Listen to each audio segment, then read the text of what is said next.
Sa iba pa nating balita, idineklara ng mga independent medical experts sa International Criminal Court na fit to stand trial o may kapasidad si dating Pangulong Rodrigo Duterte na humarap sa pagliliti sa kasong crimes against humanity So may kapasidad po si Digong na humarap sa paglilitis ng ICC. ICC ka ng ICC. Oh. So may kapasidad, kaya po. So yung mga dinadahilan nila na matanda na daw po si Digong, dahilan lang po yan nila. Hindi naman po sila doktor. Siyempre si Digong, dyan sa ICC, chine-check po yan ng mga doktor ng ICC kung si Digong ay may kapasidad bang gumagana pa ba ng maayos yung utak, nakakaintindi pa ba sa kanyang mga kasalanang ginawa. Ayon po sa balitang ito, okay naman daw po, 'di ba? Duterte fit to stand trial in ICC. Okay? So, wala pong lusot dito yung mga DDS. At hindi po makakatanggi si Digong dito. Ha? Lilitisin ka, Digong. Oh. Lilitisin ka. At mag-relax ka na, magdasal ka na sa kaibigan mo si Kibuloy. Sabihin mo, Kibuloy, sana naman, hindi matuloy. Ha? Tapos, bigla mong mapanaginipan si Kibuloy, sasabihin sa'yo, akong bahala sa iyong kaluluwa. Pag tayo'y nagpunta ng langit, meron akong doorknob doon na diamond. Ako ang may-ari ng sanlibutan. Kung hindi kayo magdaan sa akin, mapunta kayong impyerno. Ang mga magagandang chicks, ililigtas ko yan. Pag pangit ka, matanda ka, bahala ka sa buhay mo kung DDS ka man. Yun yung kiniklaim niya na siya yung tagapagligtas pero babaero. Hindi umano Ay, nako. Tuloy natin to. Ay, nasa hindi pa po nakakapag-like, share, subscribe. Kalimbangin nyo na po yan. Mag-like na kayo dyan. May TikTok, may Facebook po tayo dyan. Ayan. Tuloy natin to. Tuloy. Ugnay ng kanyang war on drugs sa impormasyong inilabas ni ICC Assistant to Counsel Cristina Conti, ipinunto ng prosekusyon na bagaman mahina at matanda na si Duterte, sinabi ng panel members na kayang intindihin ni Duterte ang reklamo at kayang intindihin ni Duterte ang reklamo. Kaya niya yan. O kahit matanda ka na, hindi ka naman siguro baliw. Okay, nasa matinong kaisipan ka naman, tama? So kayang-kaya po yan. Ako po'y naniniwala dyan. Diba? Kasi hindi naman po siya baliw.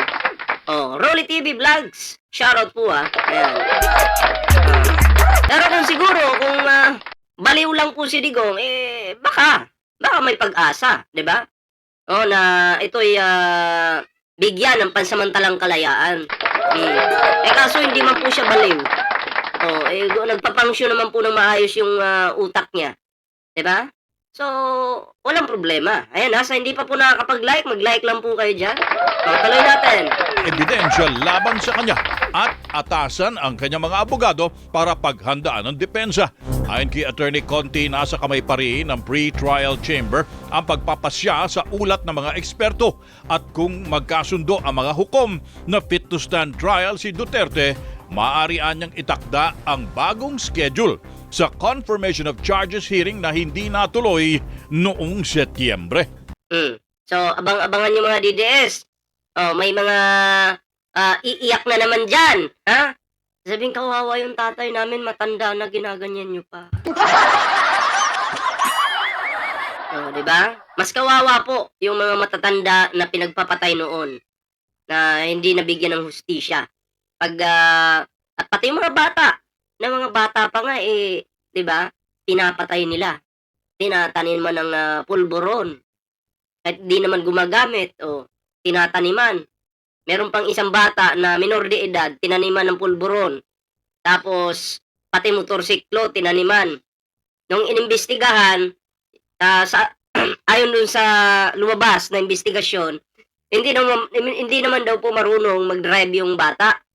Ngayon, bakit sinabi ng mga kapulisan noon na nag-imbestiga, nag-drive daw at nahulihan ng droga, ng laban, pinatay. 'Di ba? Mga sinungaling talaga. Yun yung kawawa. Yun yung kawawa. Ha? yung mga taong yun na pinagpapatay. Oh, shoutout kay Iyot man nandito ah. Hmm. Malamang magbaliw-baliwan. Ah, hindi po. Kasi doktor pa, i-check ka naman ng doktor eh. O kahit pa magbaliw-baliwan ka, umihi ka sa diaper mo, doktor pa rin po ang magde-decide niyan kung baliw ka o hindi. Diba? Doktor pa rin po ng ICC yung i-check ka niyan eh. Kung baliw ka ba talaga o hindi. Diba? Oh, ganyan lang yan. Oh, so wala lusot si Digong dito. Oh, sabi din naman ni Digong, papanagutan niya. Itong pinagagawa niya noon. So, parang inaamin niya na guilty siya. Diba? Naalala niyo yun, yung nasa eroplano siya. Yung lilipad na siyang dahig. O, diba, sabi niya, papanagutan niya yung mga kasalanan niya. Tuloy natin. Ito yung karugtong. May karugtong yan, mga pre. Okay? Ibang balita po ito, pero eto na, about naman po ito kay Diskaya. Idugtong po natin. Okay? Dugtong ba? Wait lang. Okay, mali. Okay. Yun, dito pa rin tayo. Ito pala yung karugtong. Fit to participate o may sapat na lakas si dating Pangulong Rodrigo Duterte para dumalo sa pre-trial proceedings ng International Criminal Court o ICC. Base yan sa findings ng independent panel of medical experts na kinuha para suriin ang health condition ng dating Pangulo. Bagamat iba-iba raw ang naging interpretasyon ng mga eksperto, nagkakaisa sila na kahit mahina at may edad na, competent for the purpose of pre-trial proceedings si Duterte. Kaya maliwanag po dito na hindi po siya baliw. Okay, nakakaintindi pa po siya ng kung ano yung mga kaso niya, nakakaintindi pa po siya. Okay? So, tuloy. Tuloy ang ligaya. Para po makakuha din ng hustisya itong mga namatay sa panahon ni Digong, di ba? Katulad nito nang inutil na si may inutil dito eh. Katulad nito si Babni, ang pangit ng pangalan mo. Ano sabi niya? Ang gulo mo, isa ring bayaran. So, maguguluhan ka talaga sa mga sinasabi ko dahil bobo ka. Di ba? Bobo ka. Pinanganak ka ng nanay mo na pinutok ka lang sa kanal. Kaya hindi mo maiintindihan talaga yung mga sinasabi ni Ballpoint Man dito. 'Di ba? Bobo ka kasi. At kung sinasabi mong bayaran ako, di ba nga, ang tagal ko nang inamin na matagal na akong bayaran. Ako po yung pinaka number 1 bayaran dito sa Pilipinas. Kasi ang binabayad po sa akin ni Donald Trump, ginto. Alam namang hindi ko tanggapin yan. Laki-laking pera niyan, tangina. Oo, pero kung ako bayaran at ikaw naman pinakahampas lupa dito sa Pilipinas. Pati yung pamilya mo, nanay mo, mga hampas lupa yan. Pukpuk kasi dati yung nanay mo eh. Diba? Ang daming kumantot sa nanay mo, pinagkakantot yung nanay mo, ng iba't ibang kalalakihan at ikaw yung naging bunga. At minalas-malas ka pa, doon ka sa kanal pinutok. Di ba nga tinapon ka ng nanay mo? Kasi ang pangit mo daw, mukha kang syukoy. Next time pagpapasok ka dito, dapat tagtarin mo ng comment para ganahan naman ako. Gusto ko ng basher eh. Wala bang basher dyan? Putang ina niyo mga basher kayo. Pasok kayo dito sa channel ko. Hoy! Pasok! Wala pala kayo eh. Mga bobo pala kayo.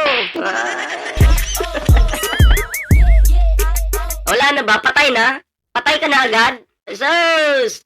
Yung tatay mo. Tulungan mo sa dahig. Yung tatay mo, gusto lumabas, hindi makalabas. Eto. Putang ina mo. Kayo mga pre, anong reaction nyo dito sa video ito? Comment down below. Ayan na, para naman malaman natin at mabasa natin yung inyong mga komento. Ayan sa hindi pa po nakakapag-like, share, subscribe sa ating YouTube channel, wag niyong kalimutan yan. Kalimbangin nyo na yung itlog ng mga dyan, DDS. May mga kamay na lumalabas dito, May mga kamay na lumalabas dito eh. Ay! Ayan na. Oh, para magkita-kita din tayo sa TikTok. Oh, di ba? So next topic po tayo mga pre.